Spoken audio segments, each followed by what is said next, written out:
Hi, I'm John, one of the High Rock pastors. When I was a student at Wheaton College, my Spanish professor used to start each Friday class with a personal reflection or devotion. I usually didn't pay much attention. Class was at 8:30 a.m. and I was usually barely awake. But this particular Friday, my professor told the story of being a young boy in Colombia, playing in the streets with his friends, and how, over time, these friends were taught to hide their deeper feelings behind a wall of machismo. He shared how just the previous week he had watched a group of young men in the local movie theater grow visibly uncomfortable, and they started to make jokes when they saw a scene in which a man revealed his softer emotions. He shared those stories against the backdrop of some alarming statistics about loneliness and depression, and how one study showed that 75% of men go through life never feeling that they had a true friend, someone who truly knew them and stood by them, not even their wives. But I was in college. I was on the track team. I was hitting my fastest times in the 400-meter hurdles. I was in concert choir traveling to regional championships. I was in Taekwondo club. I did triathlons in the summers. I was on the debate team, leading to a year when our team would place 4th in the nation and I would come home as a national champion. I was winning.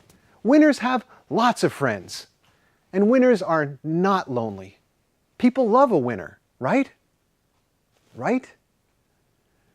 And yet, I could not shake the sense that my professor was right. Most men spend their lives never having had a true friend, one who truly knew them and stood by them. And I could sense that I was already headed for that same destiny. Survey after survey shows that friendships are critical to happiness and success in life. A large longitudinal study done in Australia argues that the quality of your friendships can account for as much as 22% of your lifespan. And it's not just for later in life. An empirical study by Sean Acker of well-being among 1,600 Harvard graduates found that friendships and social support were a far greater predictor of happiness than any other factor, more than GPA, more than family income, more than SAT scores, age, gender, or race.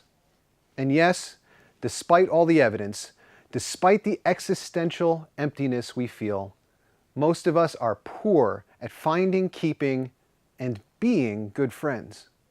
When our schedules get squeezed, friendships are often the first thing to go. And if you're not sure what counts as a good friend, the Valence study, also known as the Harvard study, had a good rule of thumb. Is there someone in your life whom you would feel comfortable phoning at 4 in the morning to tell your troubles to? Do you have friends like that? Are you the kind of person that can call at 4 a.m. to pour out their heart? Do you have the kind of friends who would feel comfortable enough to call you with such an ask? We're currently in a series called Wicked Good. It's a look into God's holiness and His call for us to be holy in the way that He is holy. As we've seen, being holy is a lot less about following rules and a lot more about loving people. And holiness never means holier than thou. We are all wicked good, that is, wicked and good. And we need to be honest that for every step we take forward, we are 9/10 mixed motives. Today, we're going to see that God's call to holiness, His call for us to be wicked good, goes beyond ourselves. Whether or not we will hear and answer God's call to holiness hinges on a healthy engagement with community. But I want to be more specific and talk about friendship, not just community. We can be a part of a great community but have no true friends and think that's okay. Instead, I want to talk about friendship so we remember that we're not fully engaged in a community until we have deep personal relationships, friendships that tie us together. So what does it mean for us to have wicked good friends? First, I think it means having friends who are also answering God's call to be a holy people, a loving people, a people who are wicked good. The Bible is filled with examples of friendships that turned people toward God or away from God, often radically. One of the greatest friendships in the Bible is Jonathan's armor bearer. Jonathan announces a bold plan and his armor bearer immediately responds. "Do all you have in mind," his armor bearer said. "Go ahead. I am with you, heart and soul." Imagine if God put a bold plan in your heart, and when you shared it with your friend, he said, "I'm with you, heart and soul, 100%. How incredible would that be? Instead, many of us struggle with friends who constantly flake on us. They click "interested in going" on every event you post, and they end up bailing after promising to be there. Or maybe you are that friend. Imagine how different it would be to have a friend who truly has your back and says, "I am with you 100%. Now, Jonathan himself was that kind of friend to David, the man who would replace Jonathan's father as king. And it says, "And Jonathan made a covenant with David because he loved him as himself. Jonathan took off the robe he was wearing and gave it to David, along with his tunic and even his sword, his bow, and his belt." Think about that. Jonathan was the crown prince, next in line for the throne. But he knew that David was the right person for the job, God's chosen. Rather than try and protect his own earthly future, Jonathan pledged his loyalty to David, handing over all the signs of his princely office. Can you imagine having a friend like that? What challenges would you be willing to accept if you knew that you had friends who were willing to make sacrifices to work with you towards the dreams that God has for you? I read one writer who described Jonathan's and David's friendship as one of love, loyalty, and emotional openness. But I like how one research puts it, that the marks of true friendships are somebody to talk to, someone to depend on, and someone to enjoy. And then we have Jesus' own words about the importance of friendship. They came from our passage today. In John 15, "My command is this, love each other as I have loved you. Greater love has no one than this, to lay down one's life for one's friends. You are my friends if you do what I command." And here we have Jesus tying together two competing concepts. If you remember back to the beginning of our series on being wicked good, you'll recall that Pastor Dave talked about how people often think God's holiness is all about following the rules. Rules can even become a way to judge people and an excuse to not love them. But Jesus connects the rules and love together here. He says, "You are my friends, you love me if you follow my commands." And his command is this: love one another the way that Jesus loves us. And how did he love us? By laying down his life for us. We might use the rules as an excuse to not love people, but Jesus says that love is the true rule. Not a feeling of love, but the act of laying down our lives, our own wants, our own agendas for others and God. Like Jonathan handing over the signs of his status as crown prince, true friendship means laying down our status and kingdoms for others. I earlier shared that back in college, I thought I was winning. Track and taekwondo and debate and choir and triathlons, I was winning. But inside, I knew I wasn't winning. I got called out by a professor's thoughtful devotional. Jonathan wasn't about winning, not for himself. And Jesus wasn't either. They saw that the real victory is to lay down our lives for God and for one another. Rather than seek a crown for himself, Jonathan laid his down for David, the man God chose. And rather than seeking an earthly crown for himself, Jesus laid aside his heavenly crown, came to be born as one of us, and took on a crown of thorns. Holiness, to love like Jesus loved, that is hard to do. But with friends like Jonathan, with friends like Jesus, maybe we can even do what seems impossible, to love like Jesus loved. But how? What's the way forward? How can men like me avoid becoming the 75% who reach the end of the road without a true friend in sight? Even though the Bible talks a lot about friendship, I don't think you're going to find one text that spells it all out. Instead, I'm going to try and share 3 strategies for increasing your friend quotient, 3 ways to find yourself surrounded by wicked good friends. And the first one is to simply be a friend. Frankly, the Bible has a lot more to say about being a wicked good friend than it does about finding wicked good friends. Just as Jesus said in today's passage in John 15, "My command is this, love each other as I have loved you. Greater love has no one than this, to lay down one's life for one's friends." And laying down your life doesn't necessarily mean dying. More often, it's the much more difficult task of laying down your life in little ways every day. As Jesus says in Luke 9, to pick up your cross daily. Or as Washington says to Hamilton in the Broadway musical, dying is easy, living is harder. Of course, Jesus did both. Perhaps the only reason he was ready to lay down his life for his friends at the cross was that he had been laying down his life for them all along. I wonder if part of the reason that Jesus emphasizes being a good friend rather than finding good friends is that being a good friend is the only way to find them in the first place. Like me, so many of us, when we realize that we don't have friends, we try to find friends rather than just being a good friend, and it doesn't work. And we don't need Jesus to tell us why. Dale Carnegie did a fine job of spelling it out. In his classic book, How to Win Friends and Influence People, he wrote, "You can make more friends in 2 months by becoming interested in other people than you can in 2 years by trying to get other people interested in you." In other words, if you want friends, be a friend. In fact, I read of one study in which they created 2 groups and had them attend a party. One group was told to tell others about themselves. The other group was told to just ask questions of others.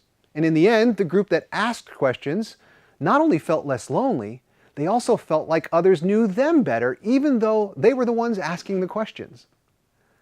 So, like me, if you find yourself short on friends, start by asking how good a friend you are.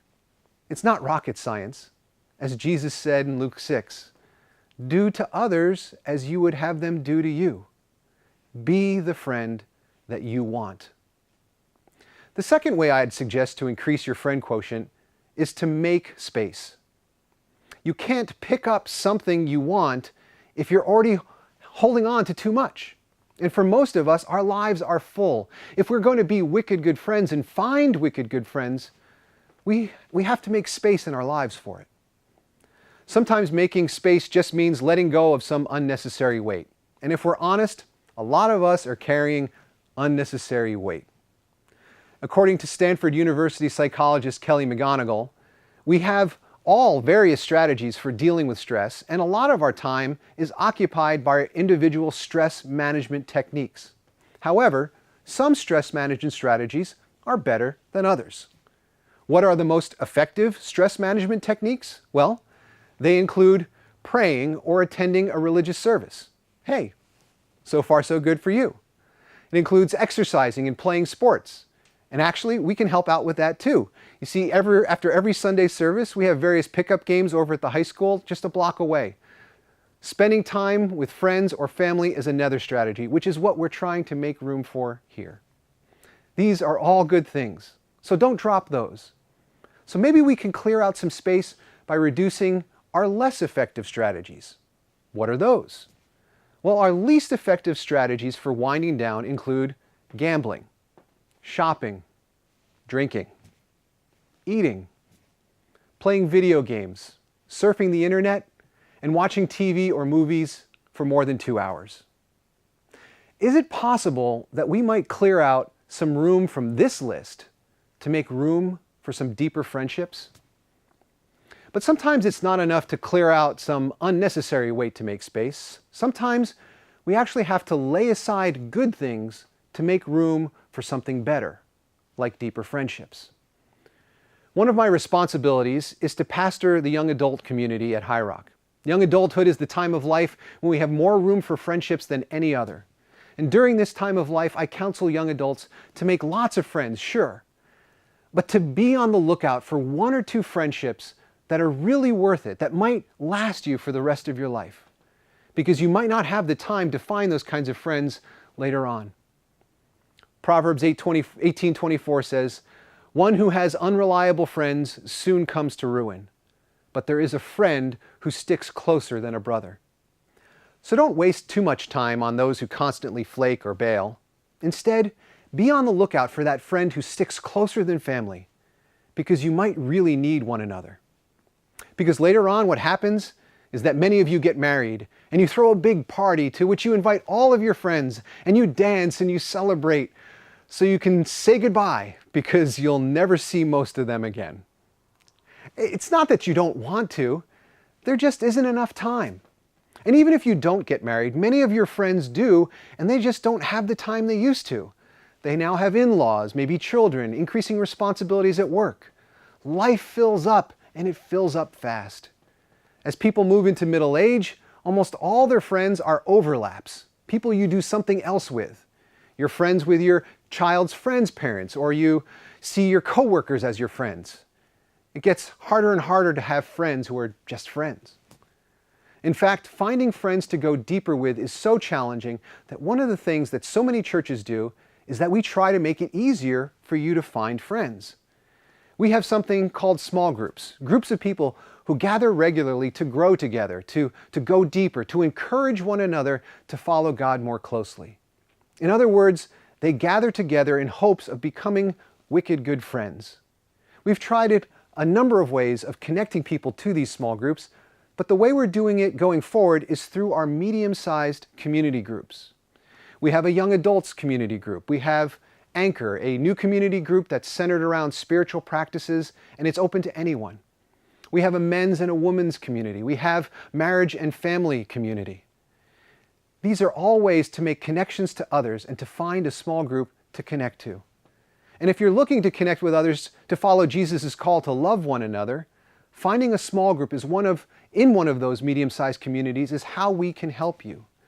You'll find information about these groups and upcoming opportunities to participate in your bulletins, on the website, in the slides before and after service, and especially in our online community, MyRock, which you can get to through highrock.org. But in the end, you have to take responsibility. If your life is full, you're going to have to make room. Maybe it will mean clearing out some stuff that really needs to go, but maybe it will mean making tough decisions to let go of some good things as well. So, upping your friendship quotient is going to mean being a friend. It might also mean making space. And lastly, it might also mean that we have to tear down the wall. President Ronald Reagan stood outside the Brandenburg Gate and famously said 30 years ago, "Mr. Gorbachev, tear down that wall," challenging the Soviet Union to tear down the wall that separated East and West Germany. Sometimes in order to have the relationships we seek, we just have to tear down the wall. Back when I was in college, realizing that the friendless future might be mine, this was probably my biggest obstacle. I was hiding behind my achievements. I was hiding behind my competencies. Deep down inside, I suspected that people wouldn't like the real me, but they might like me for what I could do for them. But that's not love, that's relational transaction. Quid pro quo, you scratch my back and I'll scratch yours. It's enlightened self-interest.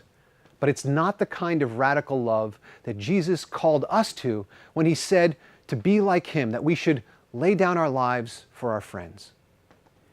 One of the most powerful examples I've seen of tearing down the wall is in the life of Bruce Feiler. Bruce is the author of a number of best-selling books, but at the time he was probably most famous for his book and PBS series, Walking the Bible. How ironic that a man known for walking should develop bone cancer in his thigh, a diagnosis that 20 to 30 years ago would have resulted in an amputation and an 85% mortality rate. With a wife and 2 young daughters, he was happy to know that there was an experimental surgery and experimental cocktail of drugs that might save his life and even his ability to walk. But Bruce and his wife were deeply concerned that he might not be around to be a dad to their 2 daughters. He wouldn't be there to scare away their boyfriends, to see them graduate, to watch them walk down the aisle or into their own adventures. He wouldn't be there to guide them along the way. But rather than give up hope, Bruce Feiler reached out to 6 men who had helped shape him and asked each one to be a kind of godfather to his daughters. They each represented a unique aspect of Bruce's life, and he was hoping that they could mentor his daughters in the ways that they had helped shape him. In addition, he compiled their advice into a book, advice for his daughters on how to live, how to travel, how to question, how to dream. And he published that book as a Council of Dads. Now, I'm not expecting that most of us will tear down the walls in a way that ends up with a best-selling book. But think about how his love for his daughters and his impending death tore away any pretense of hiding behind walls. Later, he said that the most surprising thing was that he started out doing this for his daughters, but in the end, the effort radically enriched him and his friendships. Let's be honest here for a moment. I might have thought that I was winning in college, but none of us can win alone. For every one of us, there is good that we want to do. There is life that we want to live. There is love that we want to give that we cannot do alone. The legacy you leave will largely depend on others to carry it forward. Bruce Feiler was forced to see this truth because he faced his own mortality while holding on to his baby girls. But the truth is just as real for us, even if we can't see it so clearly. It reminds me of one of my favorite verses in the Bible, Ecclesiastes 7:2. It is better to go to a house of mourning than to go to a house of feasting, for death is the destiny of everyone. The living should take this to heart. Bruce couldn't help but take this lesson to heart. The illusion of control was gone. Hiding behind a mask would leave him with nothing. So he dared to tear down the walls, and he found that every man he asked said yes to his request to be on his Council of Dads. Might you be willing to tear down the walls? Could you find the courage to admit your deepest fear to a friend, like Bruce had to do, to admit that he couldn't give his daughters the counsel they needed, and to ask carefully selected friends to act on his behalf? Now, granted, he had the threat of death pushing him forward. But even if he had known that he would be around for many years, he couldn't have guaranteed that he could give his daughters what they truly needed. And now that he is around, his daughters have their father and 6 godfathers. If you're a parent like me, you'll admit that you can't give your children all the love and guidance they need. You're going to need help. Can you admit to one another that you need help? Sometimes the biggest barrier to deeper relationships, to wicked good friendships, is that we make ourselves easy to like, but difficult to love. Winners are easy to like. They're easy to admire, but they're not easy to love. What makes a baby so easy to love is that a baby is absolutely dependent, absolutely needy. Legitimate need is an invitation to love. When Bruce Feiler went to those other men, that Council of Dads, he was like a baby, absolutely needy, absolutely unable to do the thing he wanted, which is to provide guidance and wisdom when he was gone. Legitimate need is an almost irresistible invitation to love. Who could say no to an invitation like that? Who wouldn't feel incredibly honored to be considered worthy of such an ask? If you want wicked good friends, the kind of friends that Jesus called us to be, then tear down the wall. Show a trusted friend your need and see if they don't respond.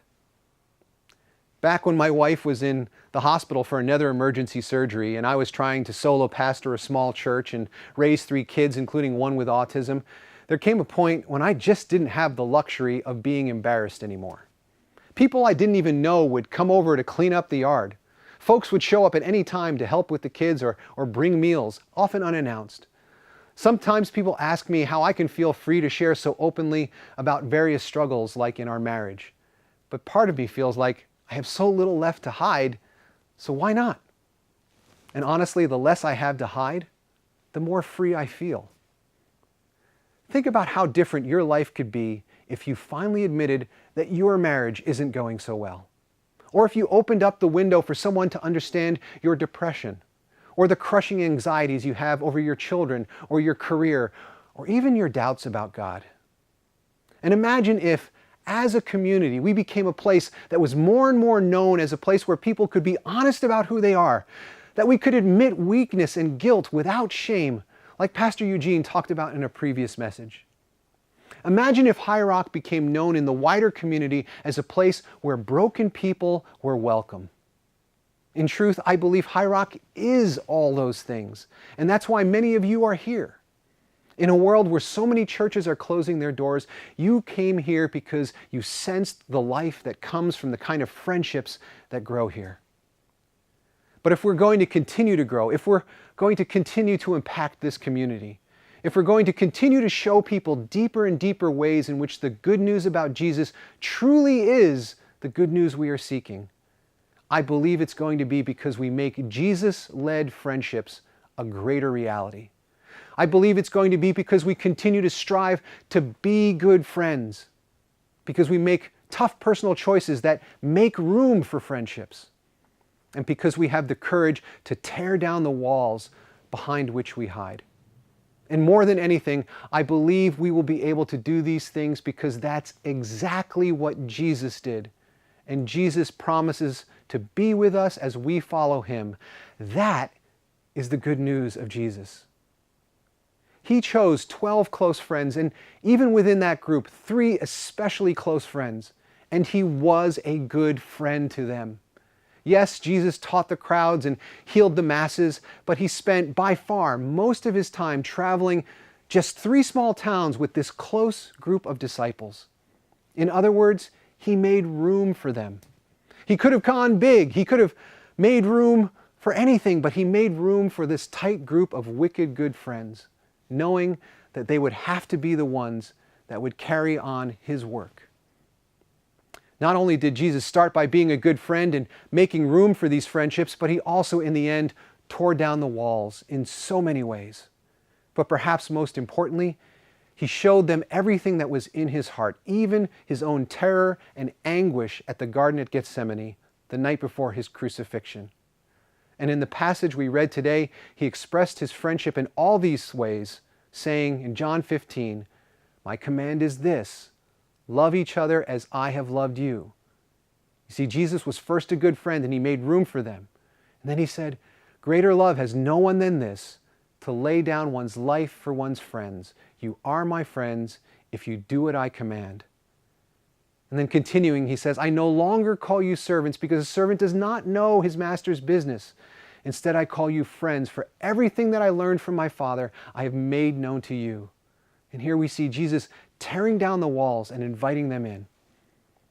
And finally, Jesus finishes in John 15, 16 and 17, saying, "You did not choose me, but I chose you and appointed you so that you might go and bear fruit, fruit that will last, so that whatever you ask in my name, the Father will give you. This is my command, love each other." You see, Jesus knew He had work to do that He could not complete alone. Not only would He need His Heavenly Father, He would need His friends as well. And if Jesus couldn't do the good He had to do without His friends, why would you go it alone? God has good work for you to do. Maybe you want to make an impact in this world. Guess what? God wants to make an impact through you even more. And even if you could do it alone, why would you? Fear, embarrassment, shame, pride?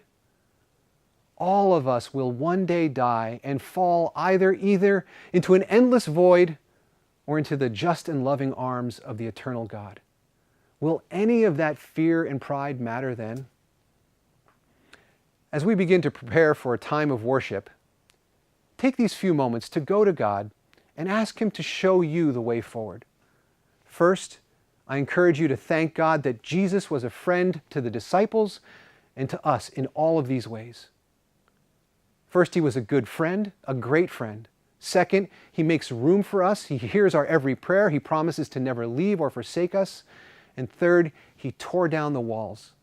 He doesn't keep His plans secret from us. His will for us is spelled out in His scriptures and in the testimony of the church throughout history. And having thanked God for the friend we have in Jesus, Consider your own reluctance to love others in the same way, not in guilt and shame, but out of the opportunity presented to you.